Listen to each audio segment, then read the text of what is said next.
lecture we are going to implement MLP classifier. So firstly, it is a type of a artificial neural network. We are going to implement artificial neural network using scikit-learn. So firstly, make sure that you create an environment. We have already learned about it, how to install all the libraries that we will be needing for this entire course. So it must be like really installed on your machine first of all. So scikit-learn will be used in order to implement this MLP classifier. Since we can clearly see in the topic, this is the classifier. So that means the task is classification task. So we are going to classify whether the data just reach to some cluster or not. So if you just take example of classification problem, some of the problem will be something like will the customer buy the insurance or not?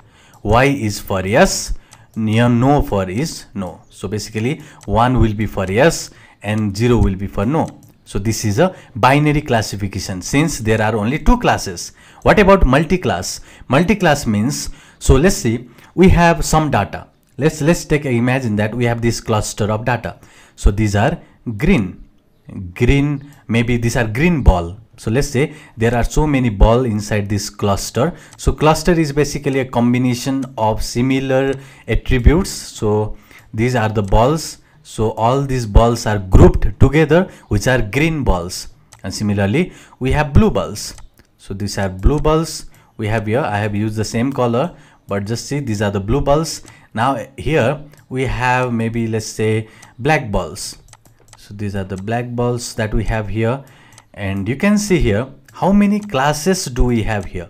How many classes? Like one class, that is green class, blue class and black class. That is 3, which is obviously greater than 2.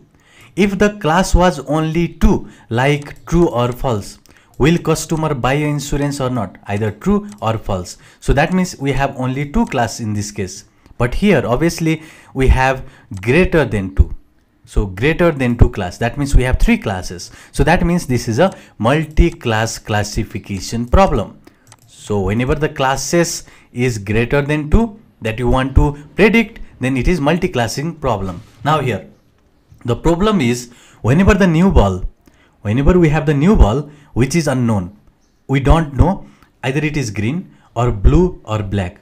Now, if you have to assign this in any of these cluster, now that problem is called classification problem, and that is solved using this MLP classifier. So that is a classification problem. Now we are going to use neural network. We have learned already the artificial neural network. Now we are going to use the library in order to implement artificial neural network and perform this classification tasks.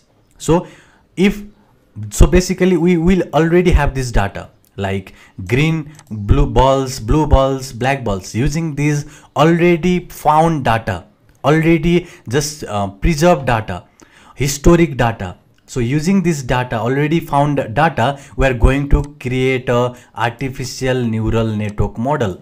So we are going to create it, and then after creating a model, after evaluating the model, after checking if the accuracy is good or not of this model, we are going to obviously see some of the techniques in order to experiment and change or basically update and just increase the accuracy of the model. And after just tuning those parameters, after just changing some of the words and so on, we are going to just make our model perfect. And after the model is perfect, after the accuracy is perfect enough, then we are going to use that same model in order to predict for some unknown data.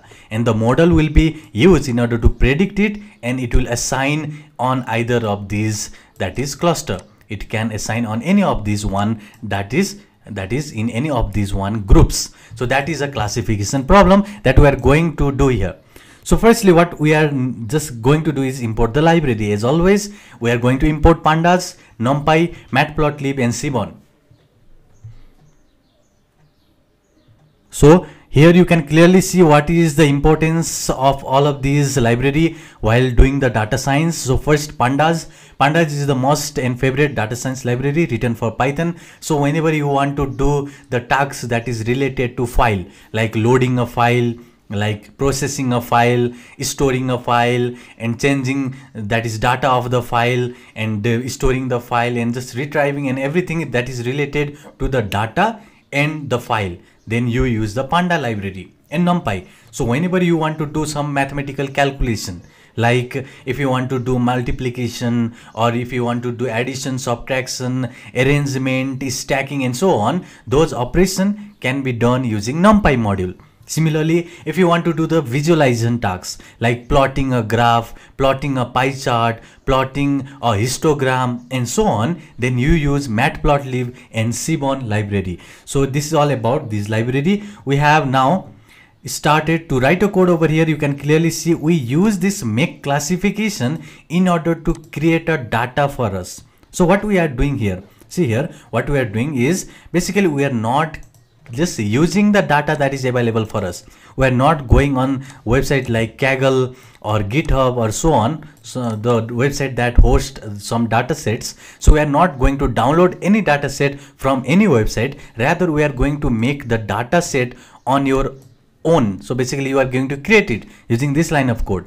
So this line of code will make a data for us that is going to have these things like features. So what is features? So features are nothing but the output, or basically that is input. Features are the input, not the output. So features are the input that we have. So features is 4. So 4 means there will be 4 columns for us. So this is 1, 2, 3, 4. These are the 4 columns that will be input for our program. So this is the feature 1, feature 2, feature 3, and feature 4. So what is a feature? Feature is just a fancy word for that is telling it is a independent variable. That means we are using this in order to predict the outcome. And similarly here we have n classes. So what is n classes? N classes refers to the output. So here in the output we will have some output like this, and in this output we have classes 3. That means if you remember, in the case of multi-classes, we have classes that is greater than 2. That means we have this number of classes that is greater than 2. That means this is not a binary classification problem. It is a multi-class classification problem. That means we will have 3 classes, like 1 class, 2 class, 3 class. 3 cluster basically. And here, let's say this row, like here it will be some data, here it will be some data, here it will be some data, and here it will be some data, and that data will be having corresponding class to it. So let's say it will be in this A cluster or B cluster or C cluster. So it will be A over here. If this data belongs to A cluster, then it will be inside the A. Similarly, let's say we have this record, which is, let's say it has the feature 1 value is 1, feature 2 value is 2, feature 3 value is 3, and feature 4 value is 4. And if this particular observations belongs to cluster B, then in that particular record its corresponding output will be B. So that means it has some number of classes. So all these features will have some number of classes, and this sample is number of rows. So features is number of columns. So we have 4 columns, 1, 2, 3, 4. So these are 4 columns. And how many rows now? So how many observation we have, how many data we have, that is given by n samples. And similarly we have weight. So weight is basically how much weight should be provided to each of these classes. Its total sum should be 1. If you see here, it's always give the total sum should be 1. 0.5 plus 0.3 plus 0.2 is equal to 1, because the probability is 1, and it is basically a probability distribution. It is a Gaussian distribution. That means all the summation will be equal to 1, because probability can't be greater than 1. Now n informative is just for a numerical purpose. N cluster. So how many clusters should we make for each class? Only 1, because for one cluster, this for one class, another cluster, and another cluster. We will have 3 clusters for 3 classes. And random state is to persist our data, so that we won't be having any inconsistency basically on our data set. So that is the reason we have also defined all the description over here if you want to go one by one. So random state, if you don't specify the random state in your code, then every time you run or execute your code, a new random value is generated. So we don't want that. we want the specific value to be preserved, because we don't want after making the data it should not be changed, because we are going to use that data in order to create this program, in order to just use this MLP classifier. The full form of MLP is multi-layer perceptron. So we are going to use multi-layer perceptron classifier in order to solve this problem. Now we have now ready data, where you can clearly see these features are our input X and label is our output Y.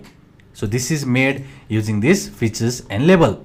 Now next we see the shape. So how many data we have? 500 is a row, 4 is a column, and what is the label? How many corresponding data we have in the output? So label is output, and we have 500 corresponding rows but only one column in the label. Now we are going to give the name to the features using this data frame. This is the way to give all the data frames. See here, so before it didn't basically have any name. Now this is the way in order to give this features name. Is panda data frame is two-dimensional data structure, so we are going to make this structure using this panda data frame. So this structure, you can clearly see this tabular structure of row and column can be created using this data frame from the panda.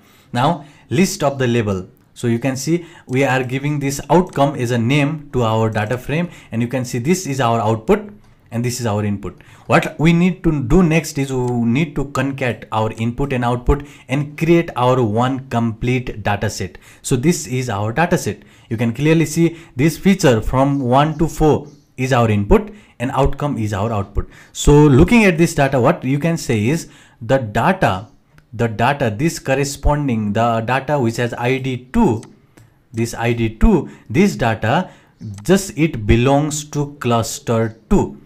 So if you remember, while making the while making this data, we ensure that number of classes will be 3. So that means there will be 3 classes, and here the first classes will be represented as 0, second class will be represented as 1, and third class will be represented as 2. Now if I say that where this data go with the index 1, so the data with the index 1 will go to the that is first cluster which has the 0. So that means this data, this ID of this data will be somewhere here.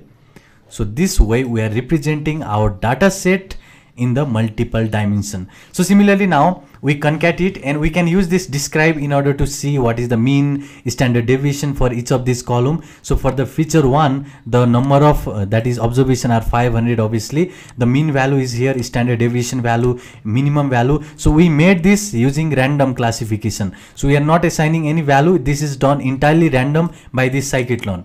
So scikit-learn does this randomly, just assign each of these values to each of these cluster, but we need to persist that data. So that is the reason we put some value to this random state. If you put none over here, then it is not going to persist your data for this entire program. So now let's go to the next one, and now after just concatenating and seeing all the different statistical measure, we can now use this describe or info in order to see what is the number of row, what is the data type, and so on. So you can see the data type info function is a quick review of a data frame and a concise summary of the data frame. So it is very handy if you want to know the different data type. What is the feature 3? So feature 3 data type is a float. So there are float values inside this feature 3, and so on can be seen using this info method. So describe method is for this standard deviation. This is basically for the statistical measure, like if you want to see the percentile, if you want to see the maximum value, minimum value, standard deviation, mean, then you can use this describe method. If you want the data type, the concise summary of a data frame, then we use this info method. This is from the panda library, you can use this. So this is all about the data. We have created the data in this lecture. So we created the data using this line of code. What this does is it is going to give us at the end the feature which is nothing but x, level which is nothing but y. So input and output. Now making the classification, we specify that number of column, number of classes it needs to be, number of sample, weight, informative and cluster for it, and random state is to persist your data for the entire program. If you want the description is also right here. If you want to see in this descriptive way, then you can go this basically this lecture is